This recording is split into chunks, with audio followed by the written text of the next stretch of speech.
नमस्कार. जिल्हा परिषदेचं बिगुल वाजलं. सगळीकडं प्रचाराचे नारळ फुटायला लागले. नेते मंडळी एकमेकावर आरोप प्रत्यारोप करायला लागले.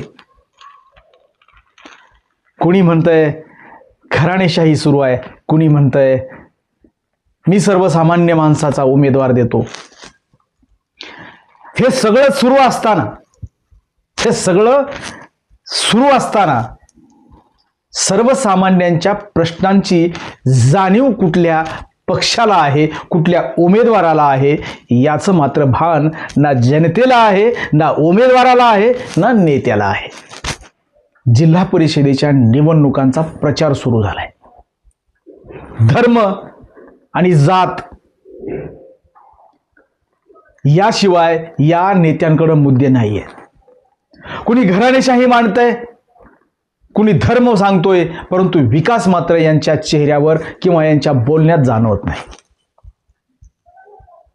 आणि शेवटी धनदांडग्यांच्या उमेदवारांना निवडून देण्यासाठी आसुसलेली जनता, आसुसलेले मतदार जे या लोकशाहीला मारक आहेत.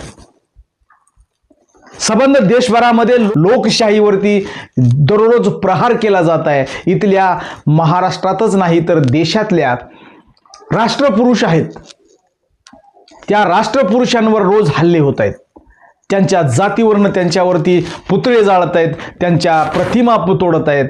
आणि यामागं फक्त त्यांचा एकच हेतू आहे की त्या धर्माधर्मामध्ये भांडणं लागून त्या धर्माच्या मताची विभाजनी झाली पाहिजे, विभाजन झालं पाहिजे आणि यांच्या खुर्च्या साबूत राहिल्या पाहिजेत. महाराष्ट्रामध्ये भारतीय जनता पार्टीनं कालपर्यंत मुस्लिमांना टार्गेट करून मुस्लिम आणि हिंदू मताचं डिव्हायडेशन करून सत्ता आपल्या हस्तगत केली, हिंदू विभाजन करून हिंदूंना आपल्या पदरात पाडून घेतलं. परंतु काल या ठिकाणी महानगरपालिकेच्या निवडणुकामध्ये MIM सोबत युती करून भारतीय जनता पार्टीनं हिंदुत्वाचा मुद्दा खोडून काढलाय आणि हे आपल्याला लक्षात घेणं गरजेचं आहे. इथं फक्त हिंदू आणि मुसलमानांची भांडणं लावून किंवा हिंदू मुसलमानांमध्ये द्वेष पसरवून फक्त एकमेकांच्या भावना भडकावून या ठिकाणी मतांची जी लूट केली जाते, या लुटीमागं फक्त त्यांच्या खुर्च्या साबूत ठेवणे आणि मतदान डिव्हायडेशन करून मतदान घेणं एवढीच एक भूमिका आहे. मतदार राजांनो जागे व्हा, मतदार राजांनो जागे व्हा.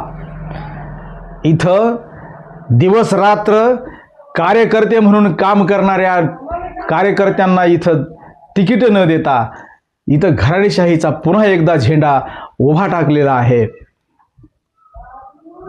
सर्व पद, सर्व खाती, सर्व राजकारण स्वतःच्या खिशात आणि घशात हे ठेवण्याचं षडयंत्र चालू आहे. कार्यकर्त्यांनी फक्त सतरंजाच उचलायच्या का? कार्यकर्त्यांनी फक्त नेत्यांच्या पाठीमागं जयघोषच करायचा का? हे विसरा.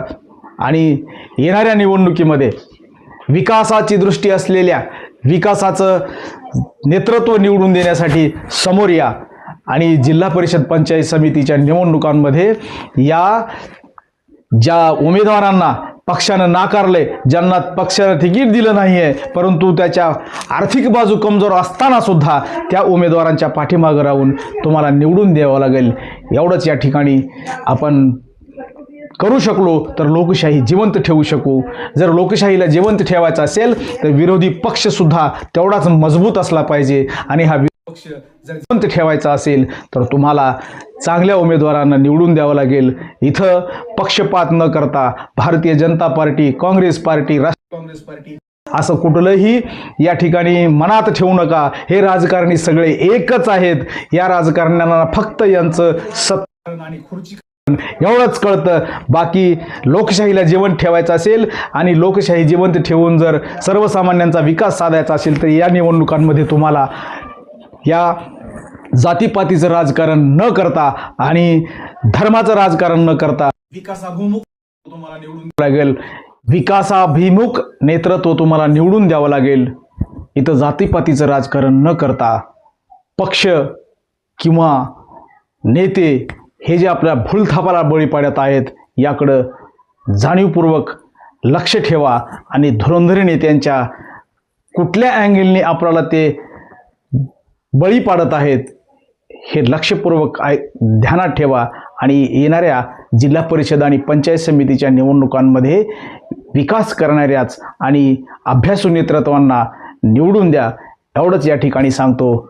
आणि जय हिंद न्यूज मराठी चॅनेलला आपण सबस्क्राईब करा आणि पाहत रहा जय हिंद न्यूज मराठी. मी जय हिंद न्यूज मराठीसाठी दयानंद वाघमारे, अहमदपूर. धन्यवाद.